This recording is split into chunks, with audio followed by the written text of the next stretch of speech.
19 August 2024 बुधवार स्वयं प्रभु गणेश भगवान का शुभ आशीर्वाद सहित ग्रह नक्षत्र शुभ चलन एवं ग्रह राशि परिवर्तन सहित मालव्य योग एवं दुर्लभ महायोग लक्ष्मी नारायण योग सृष्टि होगापाई जाऊँगी जार स्वतंत्र प्रभाव 12 गोटी राशिचक्र पड़ाक जाऊँगी से 8 गोटी राशि होगाक जाऊँगी अत्यंत महाभाग्यशाली। यही 8 गोटी भाग्यशाली राशिचक्र जीवन मोड़ अचानक बदलवा सहित इतिहास रचिबाक जाऊँगी। हाथी ढाळिबाक जाऊँगी सुनार कलश माटी छुईले भी हो सुना पुला पुला टंका गादी में बसवाक जाऊँगी। यही भाग्यशाली 8 गोटी राशिचक्र स्वयं प्रभु गणेश भगवान विघ्न विनाशक सबु विघ्न काटिबाक जाऊँगी। यही भाग्यशाली 8 गोटी राशिचक्र जीवन में दर्शक बंधु हुए तो यही भाग्यशाली राशिचक्र भितर आपण राशि थाईपे।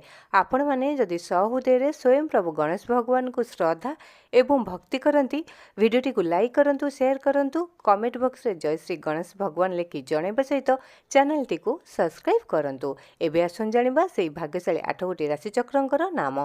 प्रथम भाग्यशाली राशि मेष राशि, द्वितीय भाग्यशाली राशि कर्कट राशि, तृतीय भाग्यशाली राशि मिथुन राशि, चतुर्थ भाग्यशाली राशि तुला राशि, पंचम भाग्यशाली राशि सिंह राशि, षष्ठ भाग्यशाली राशि मकर राशि, सप्तम भाग्यशाली राशि कन्या राशि, शेष बा अष्टम भाग्यशाली राशि कुंभ राशि। तो दर्शक बंधु यही भाग्यशाली राशिचक्र नाम। आपण मानक आम भिडियोटी केमती लगे निहाती कमेंट बॉक्स रे जय श्री गणेश भगवान लिखि जनइबा सहित भिडियोटी को लाइक करूँ शेयर करूँ चैनल टी को सब्सक्राइब करूँ।